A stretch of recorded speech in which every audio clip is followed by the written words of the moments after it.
You're not gonna make it. No, you ain't gonna make it.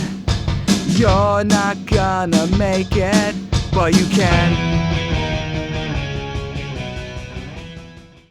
Hey, welcome to the You're Not Gonna Make It podcast, where I discuss things that may or may not prevent you from making it.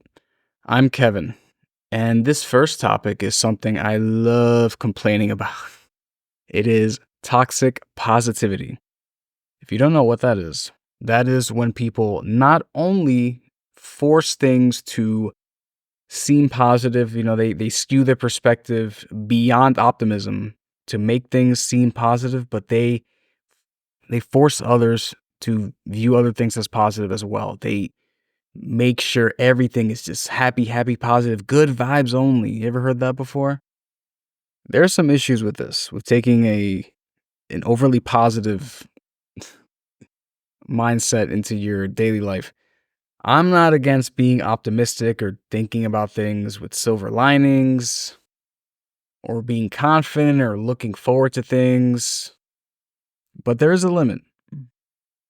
Those who engage in toxic positivity put themselves in a kind of hug box where they cannot feel anything other than good things. But thing is, life isn't like that. Life has negativity. Statistically speaking, close to half of life will be, not half maybe, but a lot of life is negative. Now, that negativity doesn't have to ruin your life. It can inform your decisions, make you make better decisions to avoid that negativity later. It can make you appreciate the positive stuff even more. But the people who engage in toxic positivity, they ignore these negative things. They try to shut them out. They try to prevent them from happening in their life. Even though you can't possibly prevent negativity from entering your life. It's a matter of what kind of negativity you're ready to take on. So these people, they essentially cut off a large part of the human experience to themselves. Now, whether that's just not even talking about anything that could be perceived as negative or talking to any people who have to do with any of that, or sometimes overwriting their past memories into thinking, oh yeah, that was positive instead. Like I said, there's a limit to optimism. If you shut out a big part of the human experience, you miss out on growing your brain in terms of experiences. If you never experience any hardship in your mind, if you prevent that from happening, you're not going to be ready. You're not going to make it when real hardship comes. If you're one of those very, very happy people and your dad dies, then holy fuck, you are going to be devastated because you have no idea how to deal with anything negative. But don't misconstrue what I'm saying and thinking when something bad happens, you better sulk, you better be upset, you better be angry. No. Let's say your dad dies. You can view it let's say you're religious or something. You can think, oh, they're in a great afterlife, or wow, this makes me really think about all the good times we had, the good life, all this kind of stuff. That's fine. But to think in such a way that certain very positive people do, they may try to shut it out of their mind. They may just never think about that. If a death is brought up in a movie, they're like, no, I'm out. I don't want to think about this. Or they explode in tears whenever a father is mentioned in daily life. That's the kind of thing I'm talking about. Those are extreme examples, but that can happen if you block out negativity. If you try to infect it with fake positivity, that can happen to you. You won't be ready for actual negativity. Not only can this fuck you up mentally, but it just makes life a bit less fun.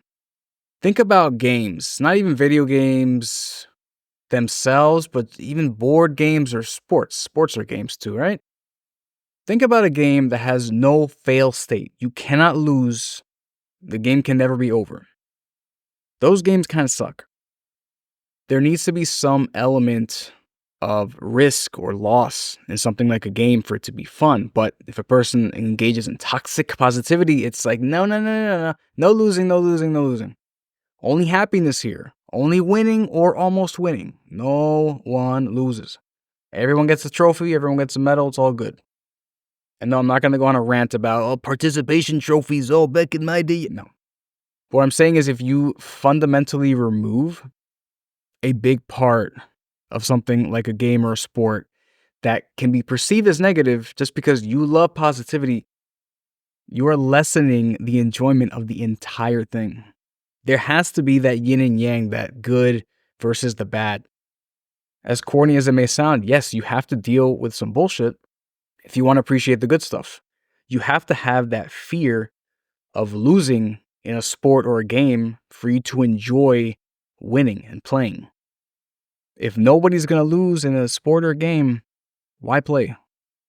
And even in the context of practicing gaming or sports, there is still a negativity aspect to it. Not necessarily losing, but if you're practicing and let's say you're playing basketball, you're shooting, you're missing more than before. No, you're not losing, you're just practicing. But that level of negativity exists. If you're constantly missing, you're doing worse than before. That's negative. But you need that. You can't just think, oh, I'm missing. It's just fun though. I'm just throwing the ball around. I mean, that's cool if you're not trying to get better. But toxic positivity is delusion. It is self-delusion. And if you don't exist in reality, you're not going to have a good time. Here's an extreme example if you still don't understand the issue with toxic positivity. Let's say a woman got raped. She had a baby. She loves her son. Wow, that's great. You know what? That's pretty good. I'm glad she loves her child. She loves being a mother. But someone who has toxic positivity would be like, I am really fucking glad I got raped because my son came about. That's fucked. That's very fucked up. It is totally okay to say, hey, what happened to me was totally fucked up, but I love my son. So, you know what? Right now, things worked out. But getting raped was bad. Getting raped was bad. Let's let's make that very clear. Just because part of something can be positive does not mean you need to paint the entire thing as positive. You don't need to force it to fit in your positive worldview. Okay? Just because your rival at work died during 9/11 does not mean 9/11 was fucking great. Okay? That's not how that works. You need to understand positivity and negativity exist. They have their place, but they both need to exist. Don't shut out one for the other. This applies to negativity too, but that's for another day. Honestly, I just hate when people say good vibes only. Get fucked. And speaking of getting fucked, we're gonna fuck off over here to the next topic, where one day I will have decent segues. I'm gonna call this topic Tech Neck, but this encompasses some other things. Basically, Tech Neck is a term that encompasses a bunch of injuries due to using technology. Now, in this case, Tech Neck, it comes about in people who use technology way too much. Think about when you use your phone. Where are you looking? Straight down. Now, how often do you use your phone? According to statistics, probably 4 hours a day or more. So imagine you breaking your neck looking down for 4 hours per day. What's 365 times 4? It's like 1,500, something like that. That many hours of you fucking your neck up per year. It's not good. And all because you're too fucking addicted to your phone. Now, there are some ways to get around this. One way looks kind of dumb, but it is helpful. It's you literally hold your phone in front of your face. You will look silly, maybe. I don't know if you'll look silly actually because most people won't be looking at you. They'll be looking down. So there's a plus. But even if you do look silly, it is helpful. You don't have to break your neck. Another option would be to use your phone less, but I don't think that's going to happen. One way to get around this would be wearing a fucking VR headset. You're streaming your phone's screen to it. You can do that, but that's a different problem entirely. So don't do that. And this kind of tech neck thing does not just have to do with using a phone. This can be inflicted on you by using a computer. Let's say if you work an office job, they never have the adjustable monitors and the chair always fucks up. So when you look at your computer, you're probably going to have to be looking a bit down or a bit up, not straight ahead where your neck should be, right? Now, this was tough to really get around because now you're spending like 7 to 8 hours breaking your neck. And you can't do much about that because you need money. So you're going to have to make some choices there, I guess. But one choice you can make is, that typical advice of getting up every hour, every 15 minutes or so, take a walk, something like that. Just so at least if your neck is in a weird position, it's not in a weird position for that long consecutively. That'd be helpful. And you can always work out your neck like those weirdos at the gym too. You can do neck curls or whatever the fuck they do. I'm only half kidding with that. I think that does work kind of, but don't put a fucking weight on there. Here's what you can do. If you want to work out your neck. Reach your right hand over your head so your fingers touch the left part of your head, right? You're basically reaching over it and a bit around. You grab it and you put pressure in your head and you you bend your head to the left. That's basically a neck flexion there. It's not ideal and it looks dumb. Don't do it in person. I mean, don't do it in public. But it can help, I guess.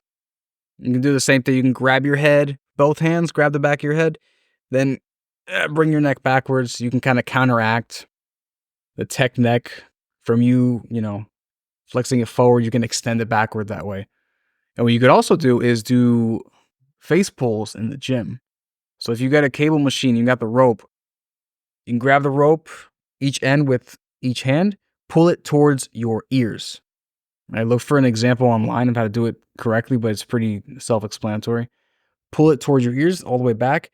And what you're doing is you're pulling, but your hands are kind of up. So you're basically pulling so as your upper back gets stronger. And you can also accomplish this with a suspension cable, TRX. You do some Y flies.